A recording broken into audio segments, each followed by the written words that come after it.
Nous sommes le 7 novembre 2020. Chers téléspectateurs, mesdames et messieurs, bonjour et bienvenue sur cette plateforme de la télévision Renaissance. C'est le journal en langue française. Tout de suite, les titres. Nombreux Burundais regrettent la décision du Conseil de sécurité de retirer le Burundi de son agenda.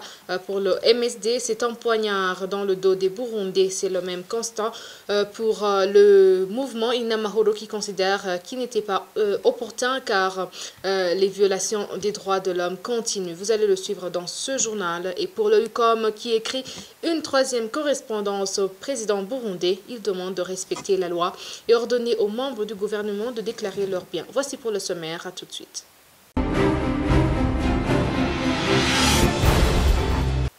Bienvenue encore une fois dans ce journal, page politique. Pour commencer, le Burundi est provisoirement suspendu sur l'agenda périodique du Conseil de sécurité des Nations Unies depuis ce 4 décembre 2020 sur proposition de l'Afrique du Sud qui préside le Conseil. Les membres du Conseil ont adopté ces décisions moyennant des actions concrètes que le gouvernement du Burundi doit faire pour manifester son intérêt de ne pas être sur l'agenda trimestriel. Il s'agit globalement de relever les défis qui persistent, garantir un état de droit et la préservation de l'espace démocratique, la consolidation de la paix, la cohésion sociale et le développement. Révérien Badikame. Depuis le 27 novembre 2020, la France, en tant que rapporteur du Burundi au Conseil de sécurité des Nations Unies, avait émis un projet de texte sur le retrait du Burundi à l'agenda du Conseil de sécurité. Il est suivi des négociations informelles jusqu'au 1er décembre 2020. Ces négociations visaient à avoir un compromis entre les deux blocs du Conseil sur la question du Burundi. Le premier bloc fait des États-Unis, du Royaume-Uni, de la France, de l'Allemagne et de la Belgique ont soutenu que, compte tenu des tensions politiques et des violations des droits de l'homme dans le pays, le Burundi devrait rester à l'ordre du jour du Conseil. D'autres, notamment la Russie, la Chine et les 3 membres africains du Conseil, s'y sont opposés que le pays devrait être retiré de l'ordre du jour, car il ne représente pas une menace pour la paix et la sécurité internationale, s'appuyant sur le règlement intérieur actuel du Conseil. Le Conseil a prié au secrétaire général de cesser de faire rapport périodiquement sur la situation au Burundi. La situation sera désormais couverte dans le cadre des rapports sur la région des Grands Lacs et l'Afrique centrale. Les deux parties ont souligné cependant un travail important du gouvernement du Burundi, tout en soulevant une préoccupation constante concernant les violations et les abus des droits de l'homme. En plus d'appeler à la fin des violations des droits de l'homme, le Conseil demande au gouvernement du Burundi de veiller à ce que les auteurs des violations soient tenus pour responsables. Le Conseil a demandé à l'ONU, à l'Union africaine, à la communauté est-africaine, à la conférence internationale sur la région des Grands Lacs et aux garants de l'accord d'Arusha de coordonner les efforts pour aider les parties prenantes burundaises à appliquer l'accord d'Arusha qui a contribué à soutenir une décennie de paix au Burundi. Il demande également au gouvernement burundais et aux Nations Unies de coopérer pour relever les défis auxquels le pays est confronté. Le Conseil a recommandé que le bureau de l'envoyé spécial pour le Burundi soit prolongé jusqu'au 31 décembre 2021, tandis qu'il assure la transition vers la nouvelle présence des Nations Unies au Burundi, dont les détails seront convenus par les Nations Unies et le gouvernement du Burundi. Du côté des autorités burundaises, à commencer par le chef de l'État, ils se réjouissent de cette décision, mais se réservent de communiquer sur ces conditions posées par le Conseil de sécurité des Nations Unies. Sur son compte Twitter, le président Evariste Ndayishimiye dit que cela va permettre à son gouvernement de s'atteler aux travaux de développement, l'une des conditions pour être suspendu définitivement sur l'agenda du Conseil de sécurité des Nations Unies, mais aucun mot sur d'autres conditions, entre autres le respect des droits humains, qui fait défaut à son nouveau régime selon des différents rapports des organisations de défense des droits humains. Ces décisions de retirer le Burundi de l'agenda du Conseil de sécurité de l'ONU est un coup de poignard dans le dos du peuple burundais. C'est le sentiment que le mouvement pour la paix et la sécurité MSD a exprimé dans son communiqué sorti ce dimanche 6 décembre. Le secrétaire général de ce parti, François Nyamoya, indique par ailleurs que cette position du Conseil de sécurité n'a pas surpris outre mesure. Le parti MSD, à vrai dire, ça ne nous a pas étonnés. On s'y attendait. On s'y attendait depuis que nous avons remarqué que dans les soi-disant négociations d'Arusha, la manière dont ces négociations, ces sessions plus que des négociations. Ces sessions d'Arusha avaient été organisées. La manière dont ils se déroulaient, le MSD avait perçu qu'il n'en sortira rien et que c'est fait exprès. Et que probablement il y a des pays qui soutiennent le Burundi. Et d'ailleurs plus tard, il s'est manifesté qu'il y a des pays qui soutiennent ce gouvernement. D'ailleurs, les arguments qu'utilise le Conseil de sécurité, ce sont, comme on a dit, c'est un coup de poignard dans le cœur des Burundais. C'est comme ça qu'on le ressent. Ils disent qu'il y a des progrès constatés depuis l'avènement de Evariste Ndayishimiye au pouvoir, qu'il y a des progrès constatés. Quel progrès? Deuxième argument, des élections qui se sont déroulées dans un cadre pacifique. Mais qui a demandé des élections dans un cadre pacifique? On veut des élections crédibles. D'ailleurs, les Nations Unies n'osent même pas dire des élections crédibles, des élections pacifiques. Mais pacifique, ça veut dire quoi? Un cimetière est pacifique. Et nous avons parlé de la paix des cimetières, parce qu'au Burundi, on enterre tous les jours. Ce pays qui fait des progrès, tous les jours, les gens enterrent. Tous les jours. Et troisième argument, des progrès dans la lutte contre l'impunité. Mais de quelle impunité parlent les Nations Unies? Punir les petits voleurs de chèvres, de moutons, de petits bétail? C'est ça qu'on appelle? Parce que ceux qui commettent ces crimes, ce sont ceux qui gouvernent. Ils sont au cœur de la gouvernance de l'État. Ils gouvernent le pays. C'est ça qu'ils appellent des progrès dans l'impunité. Imaginez chaque Burundais qui enterre et chaque Burundais qui a écouté, qui a entendu ça.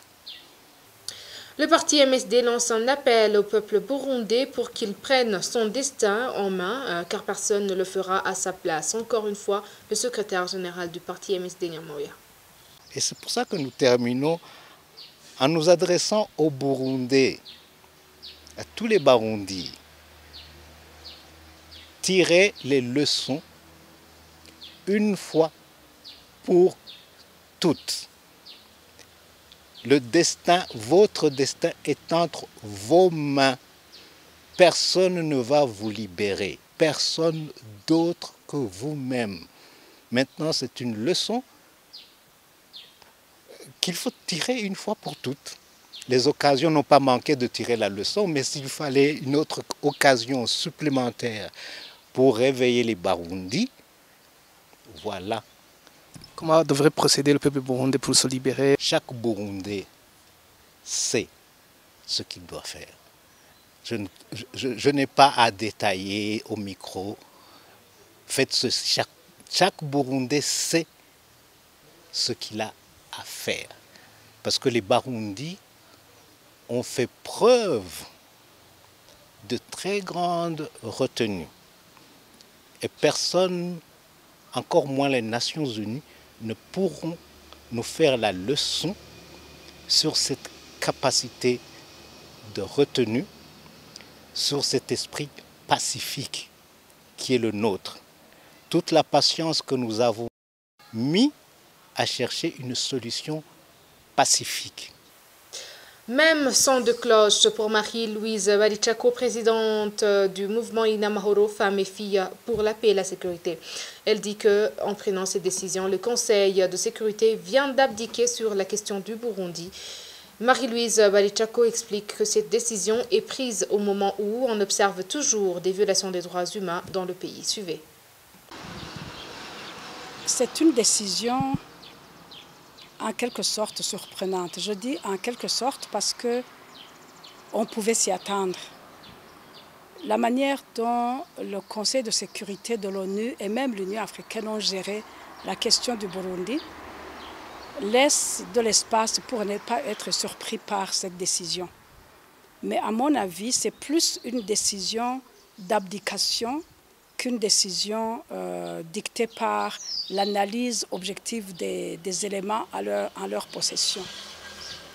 C'est vrai que le gouvernement ne cesse d'affirmer que l'État burundais est souverain, indépendant et tout ça, mais normalement, et le Conseil de sécurité de l'ONU le sait, souveraineté va toujours avec responsabilité.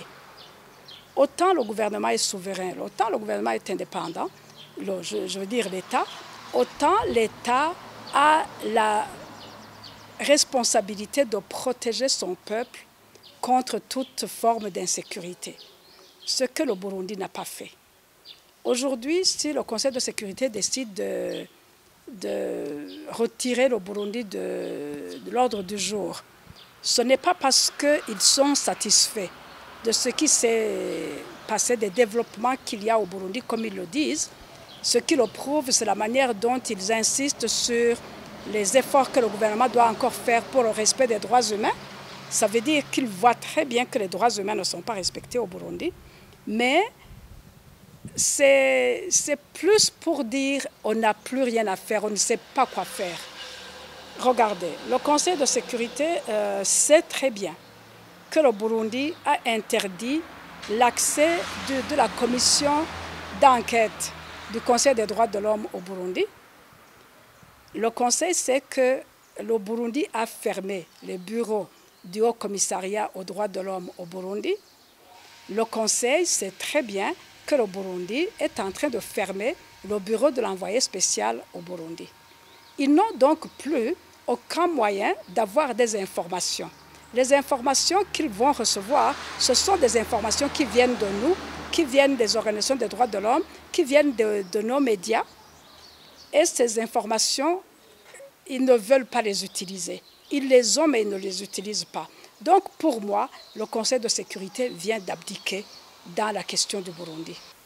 Poursuivons ce journal sur la page économie. L'Observatoire de lutte contre la corruption et la malversation économique, Olucom, demande encore une fois au président burundais de respecter la loi en ordonnant aux membres du gouvernement de déclarer leurs biens. C'est dans une nouvelle correspondance adressée ce lundi au président Évariste Ndayishimiye. Le président de l'Olucom, Gabriel Rufyiri. L'Olicom a fait un troisième rappel dans le but d'abord de rappeler ce que la Convention des Nations Unies contre la corruption annonce, recommande. Nous avons aussi, donc deuxièmement, nous avons aussi rappelé ce que la Constitution recommande. Troisièmement, nous avons voulu rappeler ce que les lois burundaises, et plus particulièrement la loi contre la corruption, rappellent. Quatrièmement, nous avons voulu rappeler les propos du président de la République, les propos du mois de juin, du mois d'août, du mois de septembre et du mois de novembre, dans le but de faire ce que la Constitution burundaise nous recommande, nous exige. Et cela peut être trouvé à l'article 69 de la Constitution burundaise qui recommande à tout citoyen de veiller à la protection des biens publics. Donc, nous avons fait donc notre devoir. Il appartient aux dirigeants, plus particulièrement au président de la République, de faire tout ce qu'il doit faire parce que ne pas respecter la Constitution, ne pas respecter les conventions des Nations Unies ratifiées par le pays, vous comprenez que même les mots juridiques qu'on peut utiliser ici pourraient être lourds. C'est la raison pour laquelle je me réserve de ne pas citer le mot de quelqu'un d'un président ou qui ne parvient pas à respecter la Constitution et les conventions qui ont été ratifiées par le pays. Donc, pour nous, je pense qu'il en va de son honneur et de l'honneur des élus de respecter ces textes fondamentaux. Et pour clore ce journal, les 4 journalistes du groupe de presse Iwachu totalisent aujourd'hui 414 jours d'incarcération. La cour d'appel de Nahangwa a décidé de leur maintien en prison vendredi 5 juin 2020. Ils ont été condamnés le 30 janvier à 2 ans et demi de prison et une amende d'1 million chacun par le tribunal de grande instance de Bubanza. Christine Kamikazi, Agnès Ndirubusa, Terence Mhodzendi et Jida Harerimana ont été arrêtés à Musigati en date du 22 octobre 2019 et sont accusés de tentative d'atteinte à la sécurité intérieure de l'État. C'est par ici que prend fin ce journal. Merci de nous avoir suivis. À la prochaine édition.